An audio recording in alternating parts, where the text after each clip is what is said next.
이번 평양 남북 정상회담의 성과를 놓고 정치권의 반응은 극명하게 엇갈렸습니다. 국회 취재기자 연결해서 자세한 내용 들어보겠습니다. 염혜원 기자. 네, 국회입니다. 자, 먼저 민주당 남북 정상회담의 성과를 홍보하는 데 총력을 기울이고 있는 거죠? 네, 그렇습니다. 문 대통령과 함께 방북했던 민주당 이해찬 대표는 11년 만에 다시 찾은 평양의 모습에 대해 많이 밝아진 느낌이었다고 소감을 밝혔습니다. 그러면서 처음으로 남북 간의 한반도 비핵화 실현을 위한 합의가 있다는 점을 거론하며 실무적 합의가 아닌 정상 간 정치적 결단을 내린 의미 있는 회담이었다고 평가했습니다. 또 입법할 것은 입법하고 비준할 것은 비준하겠다며 당에서도 평양 공동선언을 뒷받침하기 위한 후속 대책에 속도를 내겠다고 말했습니다. 특히 이 대표는 문 대통령이 유엔 총회 참석차 미국을 다녀온 뒤 바로 후속 작업을 할 수 있도록 당에서 대미 외교 특사단을 구성해 파견하겠다는 계획도 밝혔습니다. 이 대표와 함께 평양에 다녀온 평화당 정동영 대표와 정의당 이정미 대표도 비슷한 평가를 내렸습니다. 정동영 대표는 조금 전 방북 성과를 설명하는 기자 간담회도 열었는데요.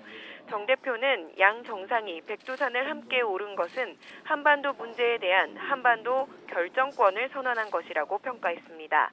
또 남북의 국방 책임자인 송영무 국방부 장관과 북한 노광철 인민무력상이 러브샷을 했다는 등 회담 기간 있었던 뒷얘기를 풀어놓기도 했습니다. 이정미 대표도 직접 본 평양의 이미지는 한마디로 변화였다며 전쟁 대결이 아닌 경제 발전 의지를 읽을 수 있었다고 강조했습니다. 이해찬 대표와 정동영 대표, 이정미 대표는 조금 전부터 문희상 국회의장을 만나서 면담하고 있습니다. 이 자리에서 방북 기간 김영남 북한 최고인민회의 상임위원장과 만나 나눴던 남북 국회회담 관련 논의 내용을 설명하고 있습니다. 네, 그렇지만은 한국당 그리고 바른미래당은 전혀 다른 평가를 하고 있는데 어떻습니까? 네, 자유한국당은 평양 공동선언의 부속 합의서인 군사 분야 합의를 특히 문제 삼았습니다. 김성태 원내대표는 오늘 원내대책회의에서 우리 장병이 피로 지켜온 서해 북방 한계선 NLL을 사실상 포기한 합의라고 날을 세웠습니다.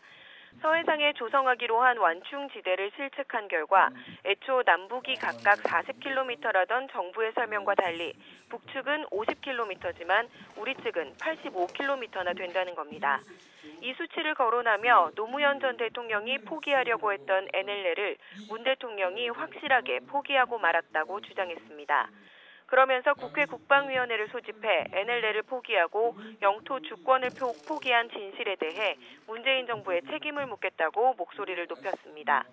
바른미래당도 비슷한 반응입니다. 손학규 대표는 실상 비핵화에 대한 구체적인 진전이 아무것도 없었다며 비핵화와 관계없이 남북관계만 속도를 낸다는 게 평양선언의 요체라고 혹평했습니다.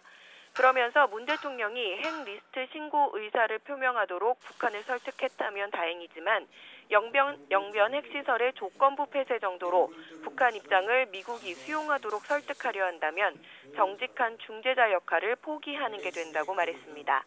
지금까지 국회에서 YTN 염혜원입니다.